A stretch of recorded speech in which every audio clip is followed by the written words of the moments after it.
What the hell is this little ghetto rat doing in my server room? Richard Blackwood's voice cuts through the 3 a.m. silence like a blade. The billionaire CEO towers over 12-year-old Damon Williams, who's crouched beside million-dollar servers with mathematical diagrams spread around him.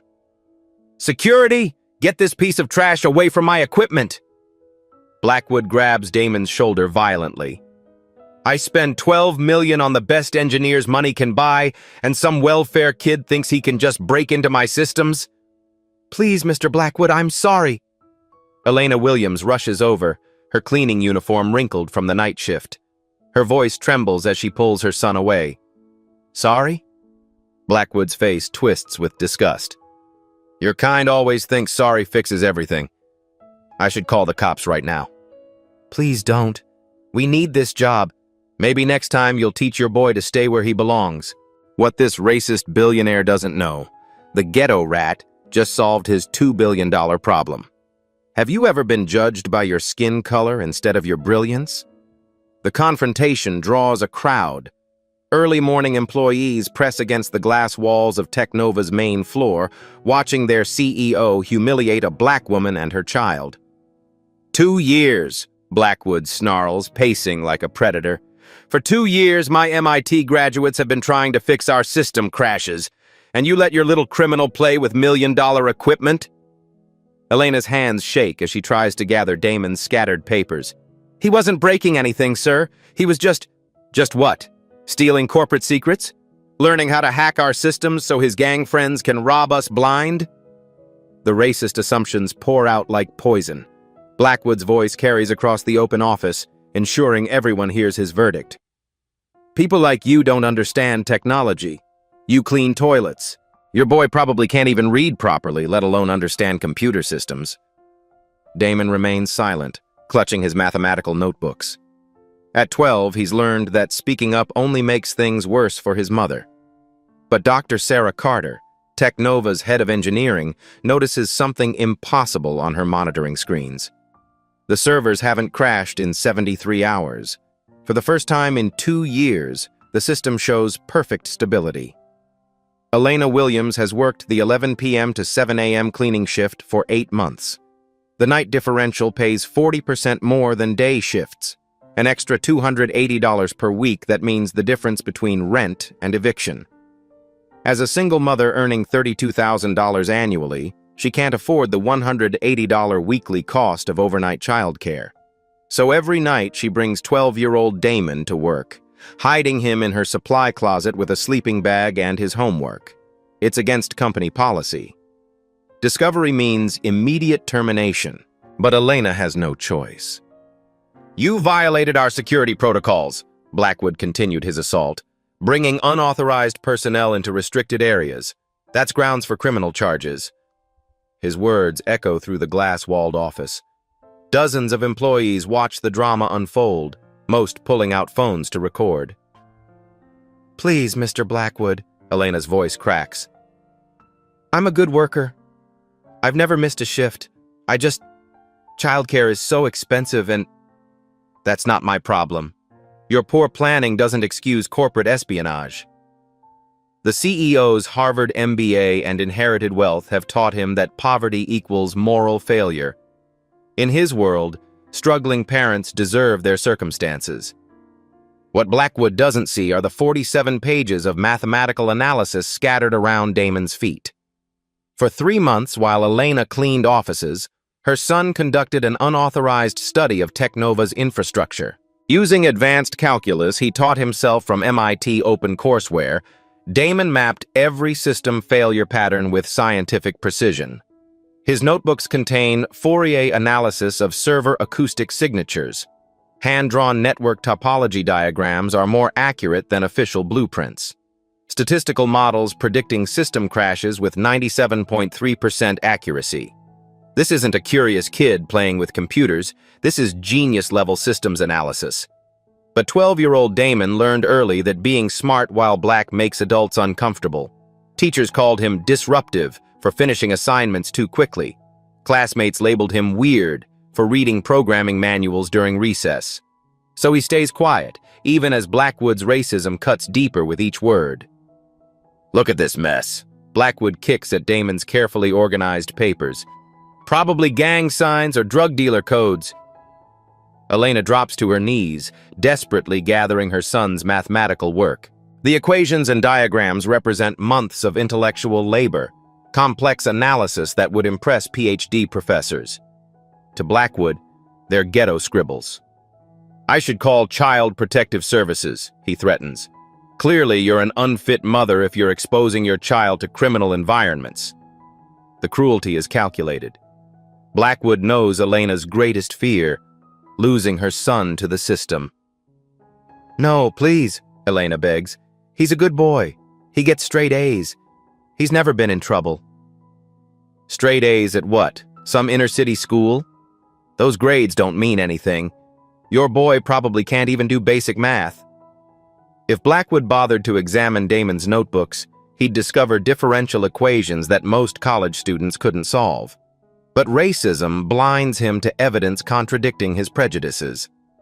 Dr. Sarah Carter arrives early for her 6 a.m. engineering review, expecting to find the usual overnight system crash requiring emergency repairs. Instead, her monitoring dashboard shows something unprecedented. 73 hours of perfect stability, 0 server failures, optimal performance metrics, system efficiency ratings that exceed theoretical maximums. It's mathematically impossible. For 2 years, Technova's servers have crashed every 71.3 hours like clockwork. The pattern is so reliable that Carter's team schedules maintenance around it. But something changed 3 days ago. Something eliminated the problem entirely. Carter's eyes move from her computer screen to the confrontation in the server room. She watches Blackwood terrorize a black woman and her child while perfect system data streams across her monitors. A horrible suspicion forms in her mind. Pack up your cleaning supplies, Blackwood orders. You're fired, and if I ever see you or your little thug near my building again, I'm calling the police. Elena's world crumbles. This job was their lifeline. Health insurance for Damon, steady income, hope for a better future. Please, Mr. Blackwood, I'll work extra shifts for free. You people always want handouts. Always expect others to fix your mistakes. His casual use of "you people" carries centuries of racist conditioning. To Blackwood, Elena and Damon aren't individuals deserving respect. They're representatives of a racial stereotype he learned at country club dinners. Security will escort you out, he continues. And don't think about applying for unemployment. I'll make sure every tech company in Manhattan knows about your criminal negligence. The threat is designed to destroy any chance of future employment. Blackwood wields his wealth like a weapon, ensuring Elena's family faces complete economic devastation. But Dr. Carter can't ignore the data. 73 hours of perfect system performance. She examines the server logs, searching for answers. The improvement began exactly when overnight cleaning schedules changed, when Elena started bringing her son to work. More specifically, it began 3 nights ago, the same time frame when security cameras would have captured any unauthorized access to the server room.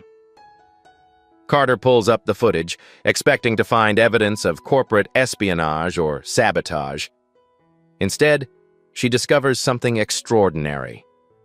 The video shows a 12-year-old boy working with methodical precision, surrounded by complex mathematical diagrams. His movements suggest deep technical knowledge, not random destruction. And every modification he made improved system performance. Dr. Carter, Blackwood notices the engineering director approaching. Perfect timing. I just caught these criminals tampering with our servers. Chen looks at Damon, then at her tablet displaying unprecedented system stability. Sir, I need to show you something. It can wait. First, I want criminal charges filed against... Sir, Carter interrupts, her voice urgent. Our servers haven't crashed in 73 hours. Blackwood pauses, processing her words. What did you say? 73 hours of perfect stability. No crashes, no failures. The system is performing better than it has in 2 years. The CEO's confident racism wavers slightly. His company has been hemorrhaging $3 million per week due to system failures. The board scheduled an emergency meeting for tomorrow to discuss his potential termination. That's impossible. Chen shows him the data. Performance metrics that exceed engineering specifications. Efficiency ratings that shouldn't be achievable with current hardware. The improvements began exactly when... Carter glances at Damon. 3 nights ago. Blackwood's face hardens as he realizes the implication. A 12-year-old black boy might have achieved what his MIT-educated engineering team couldn't. Absolutely not! Blackwood's voice turns vicious. I don't care what your computers say. This little criminal didn't fix anything. He probably made it worse, and we just haven't discovered the damage yet. His wealth and whiteness have always protected him from being wrong. The possibility that a poor black child possesses superior intelligence threatens his entire worldview. Sir, the data is conclusive. The data is wrong, Blackwood explodes. Some welfare kid who can't even afford decent clothes didn't outsmart 12 MIT graduates. Elena pulls Damon closer, shielding him from the billionaire's rage. But Damon steps forward, his young voice calm and clear. Mr. Blackwood, your fiber optic connections are loose. The thermal expansion creates signal degradation during cooling cycles. I calculated the expansion coefficients and... Shut up! Blackwood's racism erupts in full fury. Nobody asked you anything, boy. The word boy carries particular venom, a reminder of slavery's linguistic legacy. Dr. Carter stares at Damon in shock. Fiber optic thermal expansion. Signal degradation coefficients. These are graduate-level engineering concepts. How does a 12-year-old understand advanced systems theory? Dr. Carter, Damon continues, ignoring Blackwood's fury. I have mathematical proofs showing the correlation between thermal cycles and system failures. I can explain the solution if... You can't explain anything, Blackwood shouts. You're just a ghetto kid who belongs in juvenile detention. But Carter sees something in Damon's eyes that she recognizes. The look of genuine genius trying to communicate complex ideas to people who refuse to listen. The confrontation attracts more attention.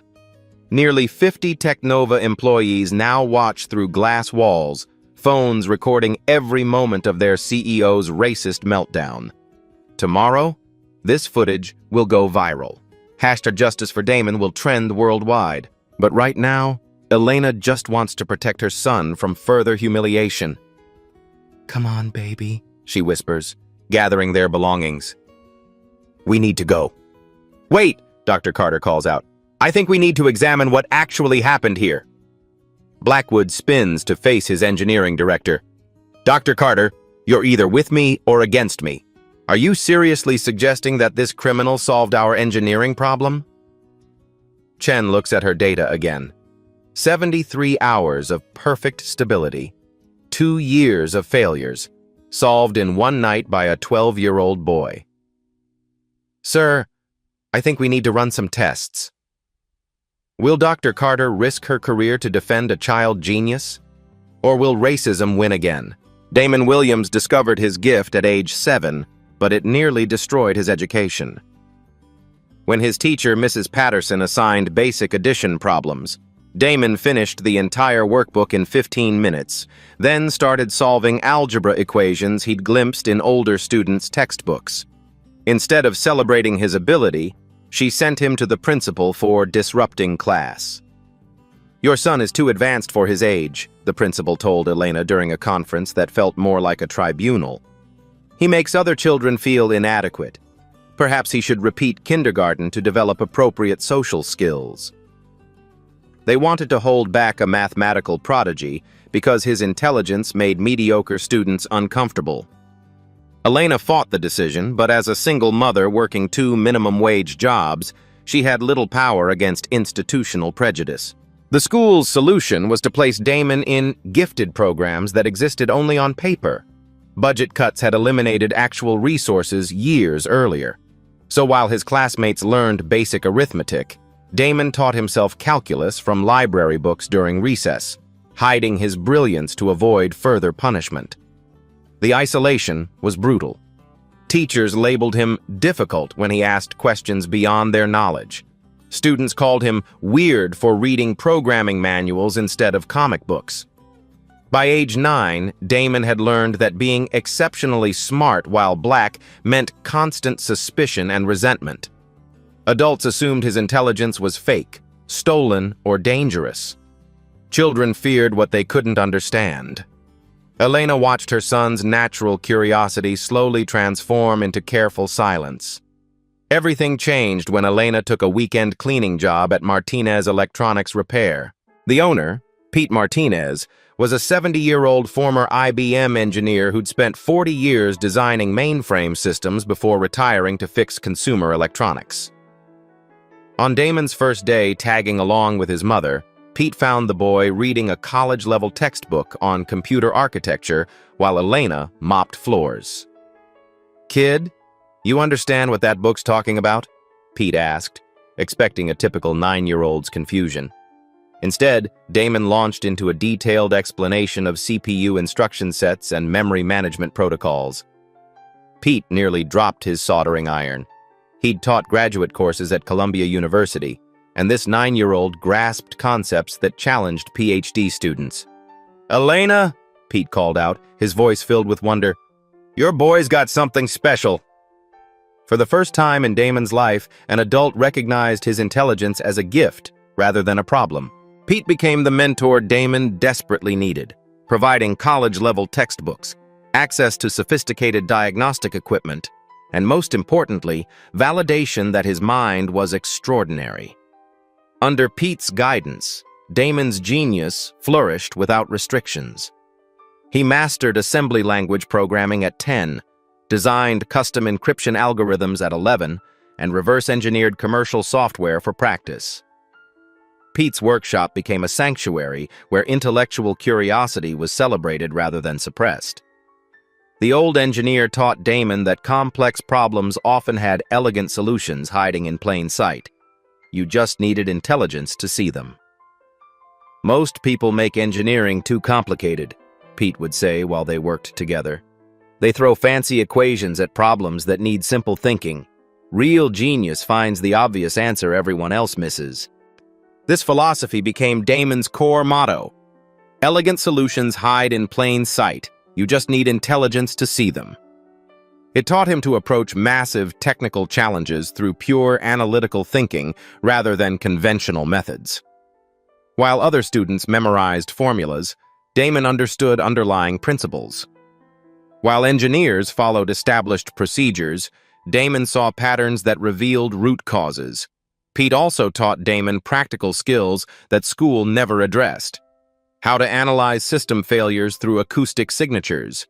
How to diagnose problems using mathematical modeling rather than trial and error.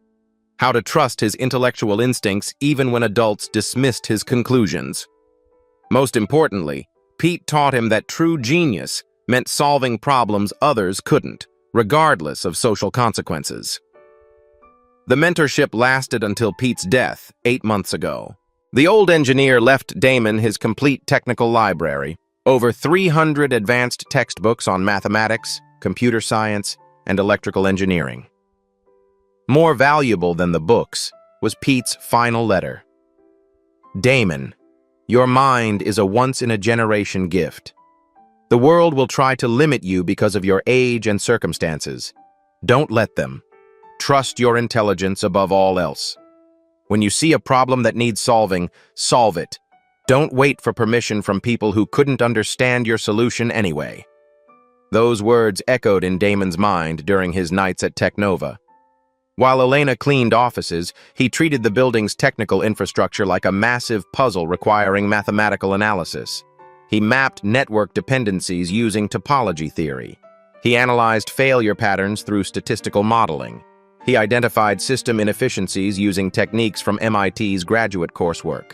His approach combined advanced computer science theory with intuitive problem-solving, a rare combination that produced breakthrough insights.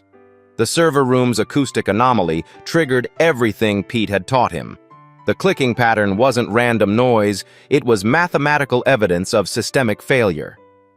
Damon's genius-level pattern recognition abilities immediately identified thermal expansion in fiber optic connections as the root cause. His solution was elegantly simple. Calculate precise expansion coefficients, then create controlled joints that accommodated thermal movement without signal degradation. It was exactly what Pete meant about elegant solutions hiding in plain sight. MIT engineers searched for complex software fixes while the answer required basic mechanical engineering principles applied with mathematical precision. Damon's 12-year-old genius saw what PhD specialists missed because he approached the problem without preconceptions or institutional blind spots. Now, facing Blackwood's racism and Carter's skepticism, Damon carries Pete's lesson forward. His intelligence demands recognition not because of his age or race, but because mathematical truth transcends social prejudice. The servers don't care who fixed them. They only care that someone finally understood their language. Dr. Carter's words hang in the air like an accusation. The possibility that a 12-year-old black boy solved Technova's most critical problem threatens everything Blackwood believes about intelligence, race, and social hierarchy. Run tests? Blackwood's voice drips with contempt. You want to waste company time because some welfare kid touched our equipment? Dr. Carter, I'm questioning your judgment. The threat is clear. Carter's 20-year career at Technova could end if she pushes this further. But the data doesn't lie. 73 hours of perfect system stability after 2 years of failures.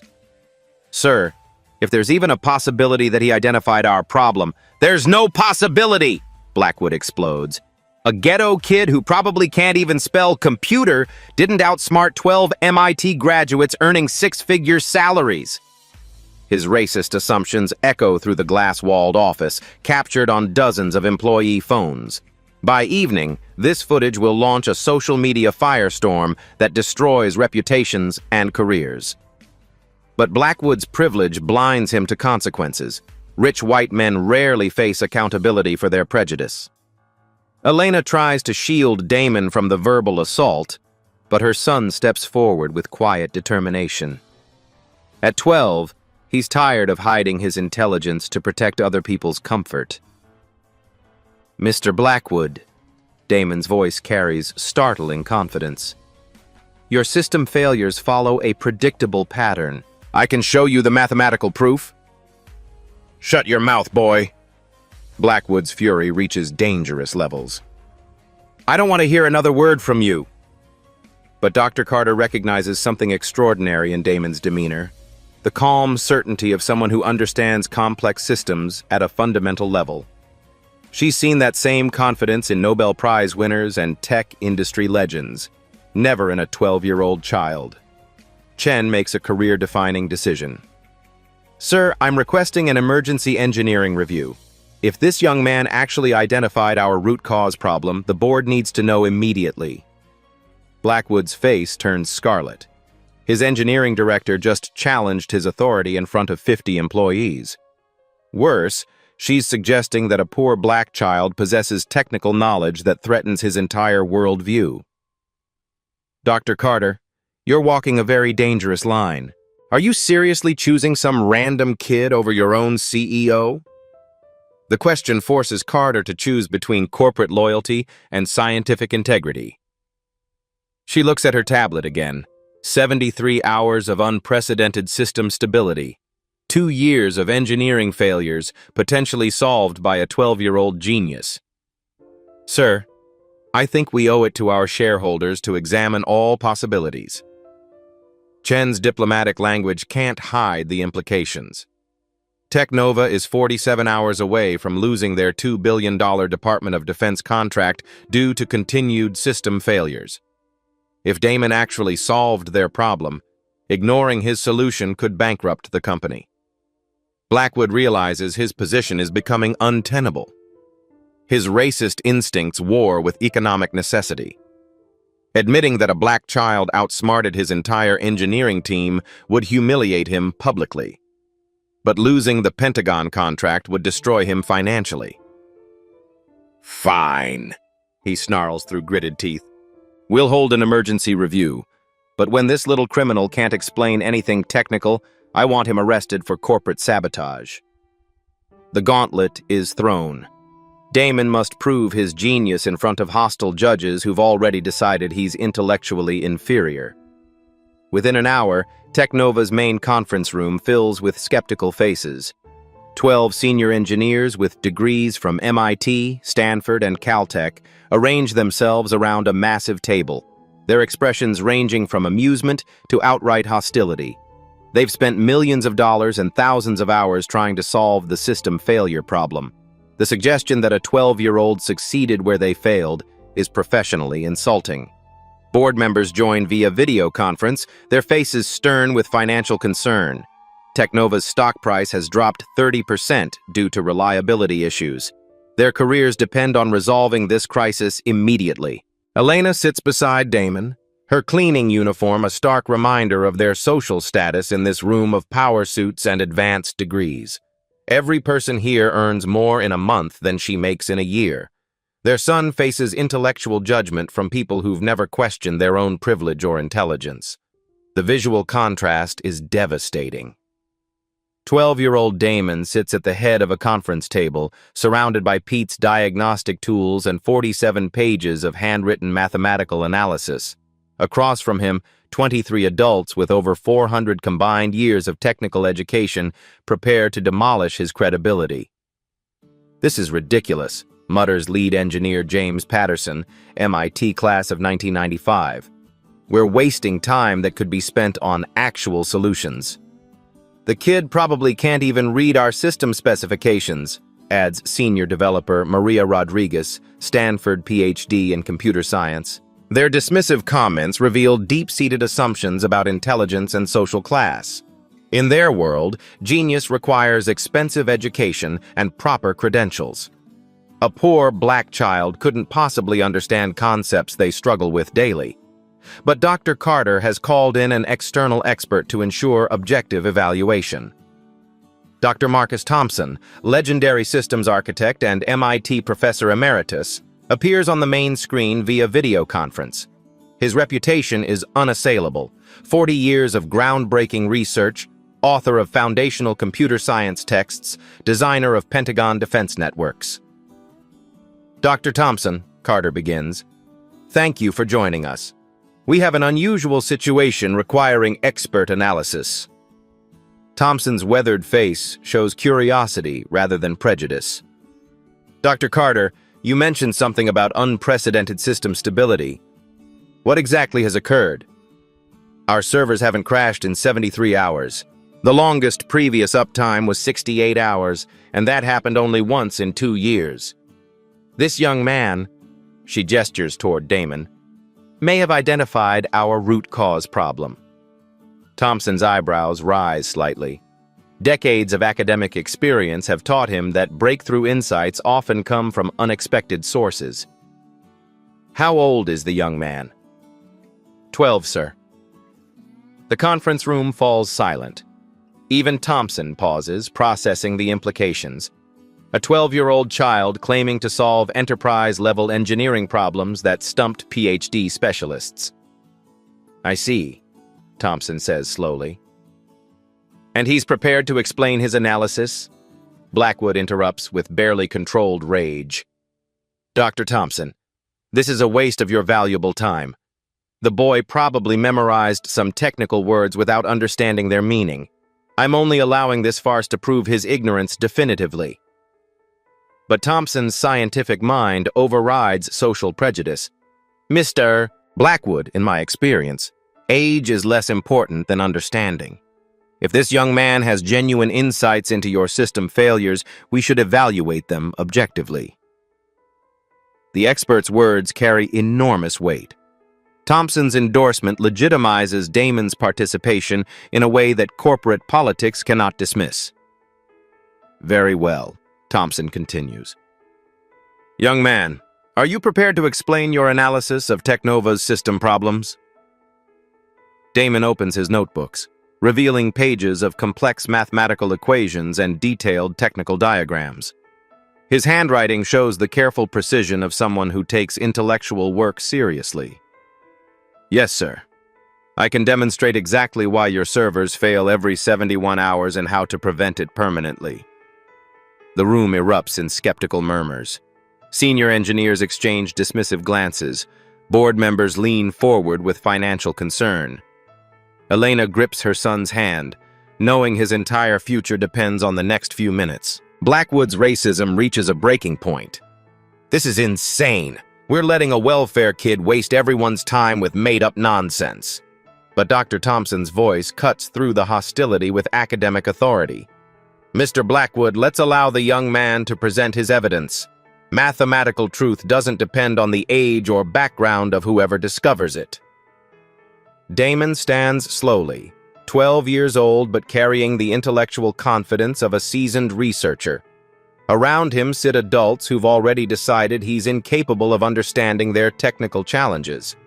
In the next few minutes, a child genius will either change their minds forever or confirm their worst prejudices about intelligence, race, and social class.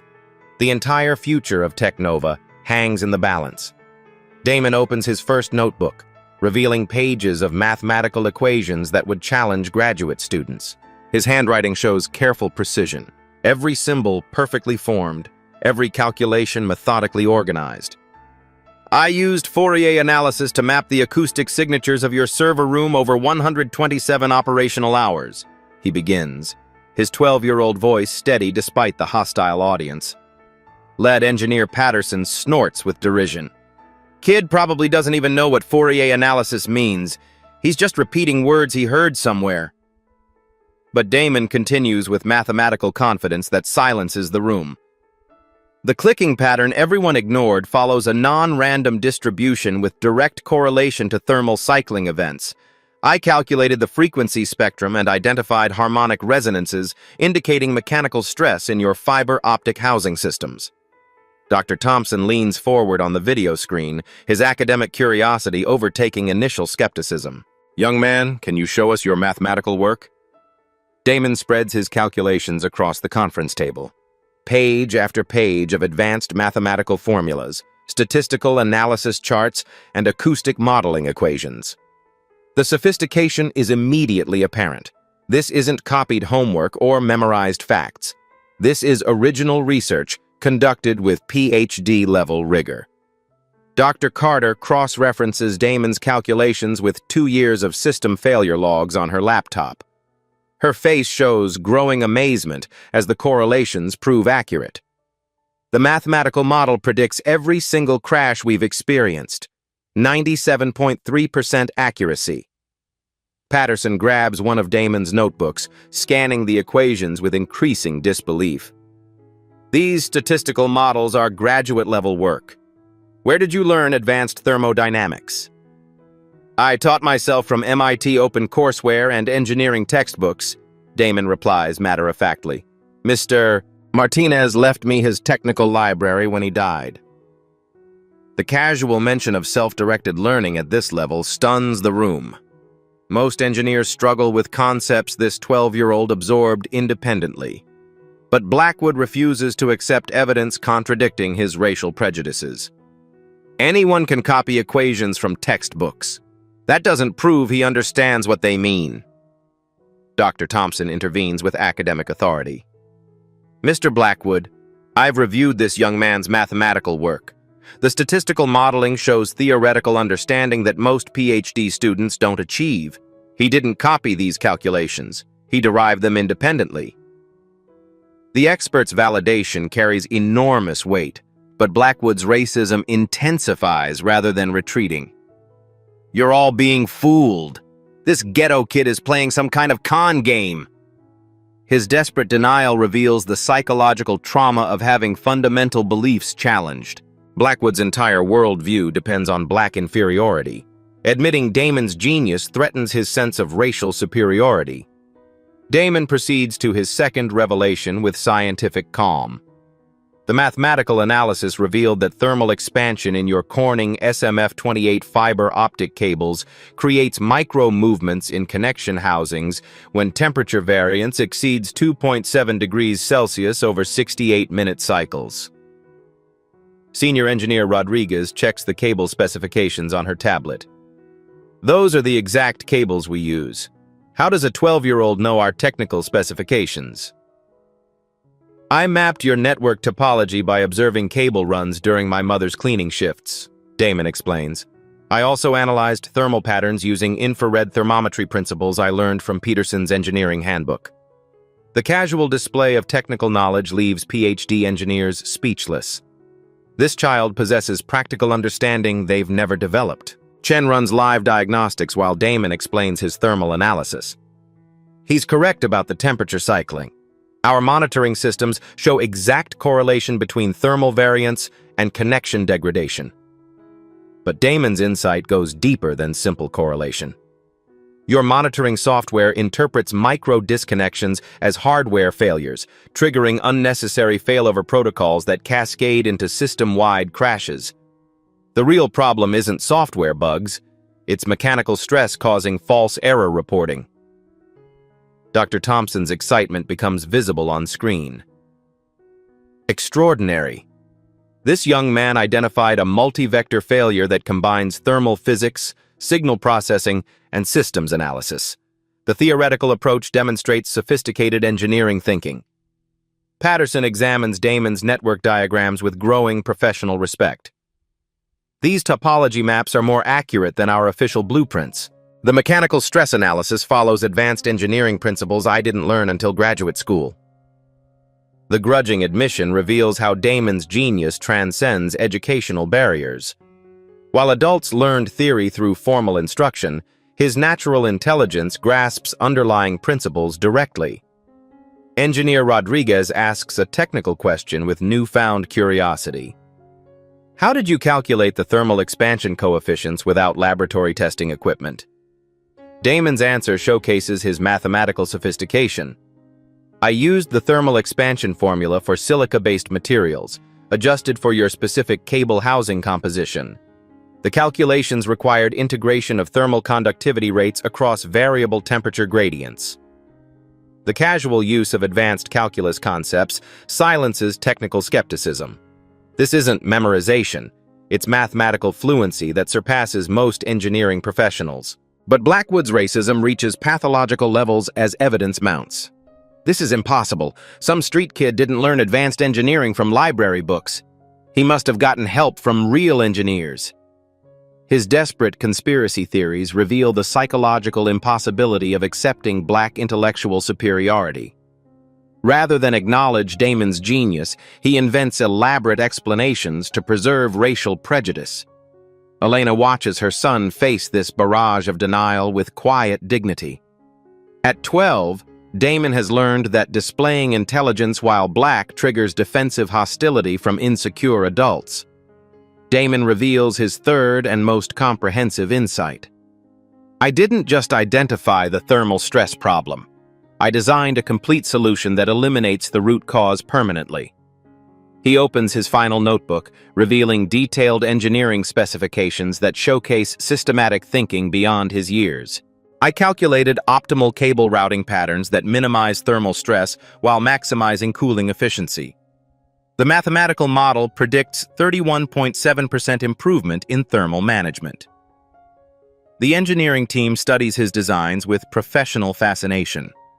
Damon's solution combines mechanical engineering principles with advanced mathematical modeling to create an elegant fix that addresses multiple system vulnerabilities simultaneously. Dr. Carter runs computational analysis of Damon's proposed modifications. The thermal modeling is brilliant. He's created controlled expansion zones that accommodate temperature changes without signal degradation. Rodriguez examines the airflow calculations with growing amazement. He applied fluid dynamics principles to optimize cooling circulation. This level of systems integration is remarkable. Patterson reviews the complete solution with grudging admiration. The kid designed a permanent fix that prevents thermal stress, improves cooling efficiency, and eliminates cascade failures. It's more comprehensive than anything our team proposed. Dr. Thompson delivers the ultimate professional validation. In 40 years of academic engineering, I've never encountered such sophisticated systems thinking in someone so young. This young man possesses genuine genius-level intelligence. The expert's endorsement devastates Blackwood's racist assumptions. His defense mechanisms shift to class prejudice when racial stereotypes fail. Genius? He's just a poor kid whose mother cleans toilets. Real intelligence requires proper education and family background. But Damon's mathematical proof speaks louder than social prejudice. Dr. Carter announces the empirical verification that silences all objections. I've run a complete analysis of his proposed modifications. The mathematical models predict 99.1% reliability improvement. System uptime is now guaranteed indefinitely. Live monitoring data confirms Damon's theoretical predictions with perfect accuracy. Every calculation proves correct. Every engineering insight demonstrates superior understanding. Every solution exceeds professional standards established by PhD specialists. The room undergoes a dramatic transformation as intellectual evidence overwhelms social prejudice. Senior engineers begin asking Damon technical questions with genuine respect, recognizing that his 12-year-old mind grasps concepts they struggle to understand. "How did you learn signal processing theory?" Rodriguez asks with professional curiosity. "What mathematical software did you use for statistical analysis?" Patterson inquires, assuming complex tools. "I did the calculations by hand," Damon replies simply. "Mathematics doesn't require expensive software, just logical thinking and careful work." I'll teach us. His casual dismissal of technological dependencies reveals pure intellectual confidence. While adults rely on computational aids, Damon's genius operates through direct mathematical reasoning. Dr. Thompson summarizes the extraordinary situation with academic precision. "Ladies and gentlemen, we've witnessed something remarkable. This 12-year-old has demonstrated mathematical sophistication, engineering insight, and systems thinking that surpass graduate-level work. His analysis identifies problems we missed and provides solutions we couldn't develop. The official validation from MIT's most respected systems architect establishes Damon's genius beyond dispute. Even Blackwood's pathological racism cannot survive such overwhelming evidence, but the CEO's prejudice mutates into a desperate personal attack. Intelligence doesn't matter if you're raised wrong. This kid comes from the projects. He'll probably end up in prison like all of them." The naked racism shocks even his own employees. Blackwood's mask has completely slipped, revealing the ugly truth beneath his corporate facade. Elena rises slowly, her dignity intact despite the verbal assault on her family. "Mr. Blackwood, my son has more intelligence and character than you'll ever possess." Her quiet strength contrasts sharply with Blackwood's desperate hatred, showing observers which person truly deserves respect. Damon closes his notebooks calmly, having proven his genius through mathematical truth rather than social credentials. Around him, 23 adults with advanced degrees have been forced to acknowledge that a 12-year-old black child possesses intellectual gifts they cannot match. The competence triad is complete. Mathematical analysis, engineering insight, and systematic solutions have established Damon's genius beyond reasonable doubt. Now comes the moment of ultimate verification. "Doctor," Thompson's voice cuts through the conference room tension with scientific authority. "If this young man's mathematical analysis is correct, his solution should withstand maximum operational stress. I'm authorizing an immediate Pentagon simulation, full Department of Defense processing load for 45 minutes. The announcement hits like a thunderbolt.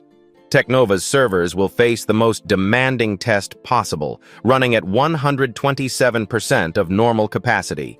The same conditions that previously guaranteed catastrophic system failures. "Sir," Dr. Carter interjects, "if the system crashes during Pentagon testing, we lose the contract permanently." "Exactly," Thompson replies. This will prove definitively whether a 12-year-old genius solved problems that stumped your entire engineering team. Blackwood's face turns ashen. His racist assumptions have backed him into an impossible corner. If Damon's solution fails, the CEO can claim vindication. But if a black child's mathematical brilliance saves the company, Blackwood's prejudice will be exposed as both morally wrong and financially catastrophic. "This is insane," he whispers, but the words lack conviction. 2 years of engineering failures have brought Technova to the brink of bankruptcy. Damon's modifications represent their only hope for survival. Elena grips her son's hand as 300 Technova employees gather around the glass-walled conference room. Word has spread throughout the building. The company's future depends on a 12-year-old janitor's son proving his mathematical genius. Damon arranges Pete's diagnostic tools methodically across the table, his small hands steady despite the enormous pressure. Around him, PhD engineers check monitoring systems with obvious anxiety. Their careers hang in the balance, dependent on solutions they couldn't develop themselves. "Initiating Pentagon stress protocol," Carter announces, her voice tight with nervous energy. Every screen in the conference room displays real-time system metrics. Processing loads climb rapidly past normal parameters as Defense Department simulations push Technova's infrastructure to absolute limits. Damon watches his mathematical predictions unfold with calm confidence. At minute 7, thermal readings spike exactly as his calculations predicted. At minute 12, cooling systems engage according to his thermal management formulas. Every data point confirms his theoretical models with perfect precision. Processing load at 93%, Carter reports, her voice growing steadier as the system holds. Thermal variance within acceptable parameters. Patterson monitors fiber optic connections with amazement. Zero signal degradation. The expansion joints are working exactly as the kid predicted. The casual reference to the kid has transformed from racist dismissal to professional respect. Damon's mathematical genius has earned recognition that social prejudice couldn't prevent. 107% load capacity, Carter continues. All systems maintaining optimal performance. Blackwood stares at the monitoring displays with growing horror. Perfect system stability mocks his racist assumptions about black intellectual inferiority. A 12-year-old child is achieving what his million-dollar engineering team couldn't accomplish. Thermal stress peaking at minute 23.7, Damon announces quietly, reading his handwritten calculations. Maximum expansion coefficients should occur exactly now. The room holds its collective breath as thermal sensors register peak stress levels. This is the moment when systems previously failed catastrophically. Fiber optic connections faced maximum strain. Cooling systems struggled with thermal management. Cascade failures destroyed entire networks. But Damon's modifications hold perfectly. Zero connection failures, Rodriguez reports with obvious amazement. Thermal expansion joints maintain signal integrity throughout maximum stress. The mathematical elegance of Damon's solution becomes visually apparent on monitoring screens. Instead of fighting thermal expansion, his design accommodates natural material behavior through calculated engineering principles. Simplicity triumphs over complexity. 127% processing capacity, Carter announces. System performance exceeds all theoretical specifications. Dr. Thompson's weathered face shows professional awe as Pentagon data streams across his screen. Remarkable. The system isn't just stable, it's optimized. Performance metrics exceed military-grade requirements by 34%. Elena watches her son's vindication with tears streaming down her face. Years of teachers calling him disruptive and classmates calling him weird dissolve in the face of undeniable mathematical truth. Damon simply nods, satisfied that his theoretical predictions proved accurate. His genius required no drama, only mathematical precision and engineering logic. 45 minutes complete, Carter announces with barely controlled excitement. Zero failures, zero degradation, perfect system stability throughout maximum operational stress. The conference room explodes in stunned silence that transforms into amazed applause. Senior engineers who dismissed a ghetto kid 90 minutes earlier now face undeniable proof of his intellectual superiority. Dr. Thompson delivers the ultimate validation with academic gravity. The Pentagon stress test is officially complete. This young man's modifications have been fully verified under maximum operational conditions. System performance now exceeds Department of Defense specifications by the largest margin in testing history. He pauses, allowing the significance to register. Technova's contract is not only renewed, it's being upgraded to our highest security classification. Military grade, exceptional. Board members on video conference sit speechless, processing the impossible reality that a 12-year-old solved their most critical technical problem through pure mathematical genius. Blackwood slumps in his chair, his racist worldview shattered by empirical evidence. Real-time data proves beyond doubt that a poor black child possesses intellectual gifts that surpass his entire professional staff. Elena stands slowly, her dignity intact despite months of humiliation. Her son's mathematical brilliance has transcended social prejudice through the most objective measure possible: scientific truth. Damon closes his notebooks quietly, having proven that genius recognizes no barriers of age, race, or economic circumstance. Mathematical reality has spoken louder than racist assumptions. The moment of truth is complete. A 12-year-old prodigy has saved a billion-dollar corporation through pure intellectual superiority that no prejudice can deny. The mathematical truth cannot be denied. Blackwood stands before 300 Technova employees, his racist confidence shattered by undeniable evidence. The 12-year-old he called a ghetto rat just saved his billion-dollar company through pure intellectual brilliance. "I owe this young man and his mother a public apology," Blackwood begins, his voice hollow with defeat. The words taste like poison, but financial reality forces acknowledgement. "I made assumptions based on prejudice rather than evidence. Damon Williams demonstrated mathematical genius that surpassed our entire engineering team."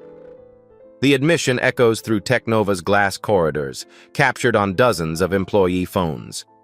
Within hours, this moment will spread across social media as a lesson in recognizing genius regardless of age or race. Dr. Thompson's voice carries academic authority through the video conference. "Young man, MIT wants to offer you immediate enrollment in our accelerated undergraduate program with full scholarship.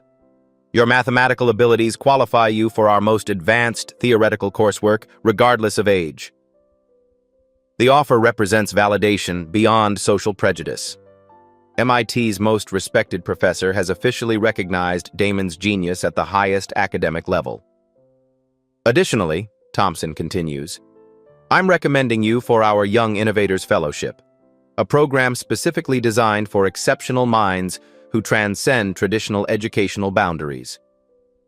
Elena covers her mouth, overwhelmed by opportunities she never imagined possible. Her son's intelligence finally receives recognition worthy of its extraordinary nature. Technova creates an unprecedented position on the spot. Chief Mathematical Consultant, Carter announces. Part-time role allowing Damon to work weekends while pursuing accelerated education. His focus will be identifying mathematical problems that traditional engineering approaches miss. The new title acknowledges what everyone witnessed. This 12-year-old possesses analytical abilities that exceed their professional staff. Elena's reward reflects genuine gratitude rather than charity. Her salary increases from $32,000 to $85,000 annually, plus comprehensive family benefits and educational support funding. "Ms. Williams, you raised a mathematical prodigy. We want to ensure he has every resource to develop his extraordinary gifts." Financial security transforms their lives instantly. No more choosing between rent and groceries. No more bringing Damon to work during overnight shifts. No more hiding his intelligence to protect other people's comfort. Technova commits to broader change, establishing partnerships with underfunded schools to identify young mathematical talent from underrepresented communities. Damon's genius has opened doors for other brilliant minds previously overlooked by institutional prejudice. The recognition is complete. Mathematical truth has triumphed over racist assumptions, creating opportunities that seemed impossible 90 minutes earlier. Justice has arrived through the most powerful force imaginable, undeniable intellectual superiority that transcends all social barriers. Within hours, security footage of Blackwood's racist tirade explodes across social media. The visual is devastating. A wealthy CEO in a $12,000 suit calling a brilliant black child a ghetto rat, while that same child's genius saves his company. #Justice. For Damon trends globally as millions share the story. Imagine if he called the police instead of listening, tweets one viral post with 4 million views.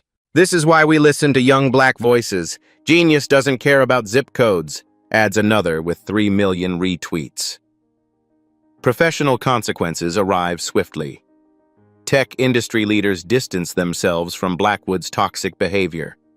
Speaking engagements disappear overnight. Board positions vanish. His reputation transforms from visionary CEO to the racist billionaire who almost fired a child genius. The Tech Leadership Council removes him within 24 hours. Mr. Blackwood's behavior contradicts our diversity commitment. Extraordinary talent deserves recognition regardless of age, race, or background. Financial reality hits harder than social shame.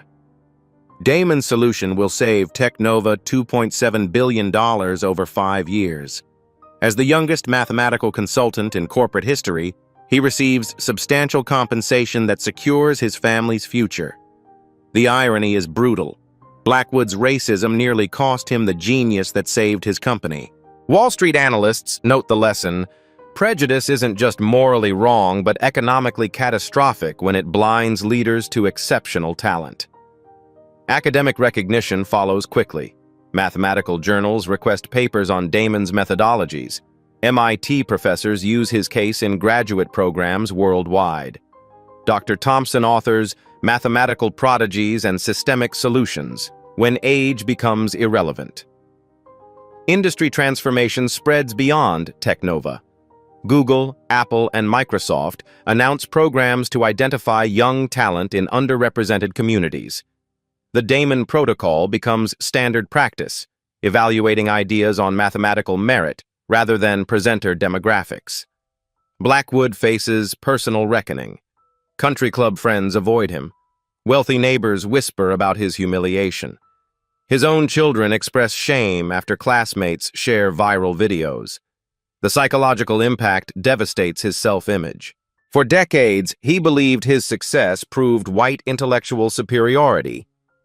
Damon's genius destroyed that delusion, forcing confrontation with his prejudiced worldview. During a private meeting, Blackwood attempts a genuine apology. "I was wrong about your son, wrong about everything." Damon's response shows remarkable maturity.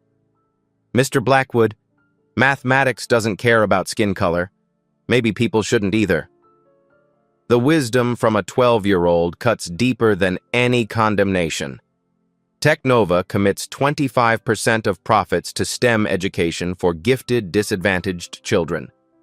The Williams Foundation for Young Mathematical Minds provides resources Damon never had: textbooks, computer access, mentorship, and recognition that genius appears everywhere. The viral story creates lasting corporate change. HR departments implement bias training. Engineering teams diversify recruitment.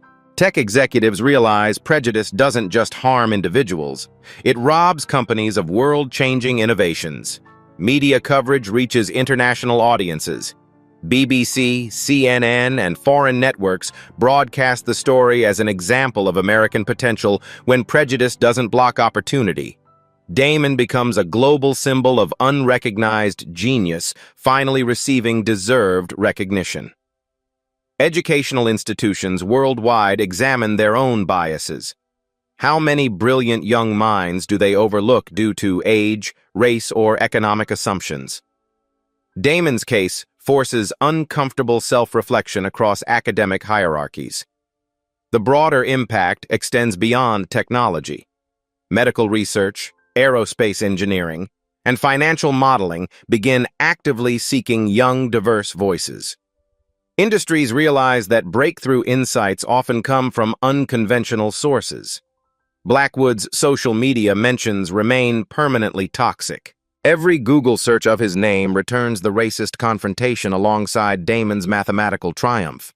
His legacy becomes a cautionary tale about the costs of prejudice. Justice arrives through mathematical truth that transcends social barriers. A man who believed in racial intellectual hierarchy was humbled by 12-year-old brilliance he couldn't recognize, understand, or deny. The karma is perfect. Blackwood's attempt to suppress genius backfired spectacularly, creating global opportunities for the very talent he tried to diminish. Mathematical reality proved more powerful than racist assumptions, delivering justice through undeniable intellectual superiority. 6 months later, 12-year-old Damon splits time between MIT's accelerated program and his consulting role at Technova. His mathematical genius has identified solutions to 4 additional industry-wide problems. Elena studies business management while working her well-paid position, finally able to pursue dreams deferred by poverty. Pete's motto, "Elegant solutions hide in plain sight, you just need intelligence to see them," now hangs in Technova's main conference room, reminding everyone that mathematical brilliance transcends age, race, and economic circumstance. True genius emerges from unexpected places. When we judge people by their background instead of their capabilities, we don't just harm individuals. We rob ourselves of world-changing solutions. If it were you facing Damon's situation, would you have spoken up or stayed silent when adults dismissed your intelligence? Sharp-eyed viewers will notice at minute 432, there's a detail about Damon's notebooks that reveals the true scope of his mathematical preparation. Subscribe to DarkVerse Stories if you believe every brilliant mind deserves recognition, regardless of the package it comes in. Share this story to help other overlooked geniuses find their voice.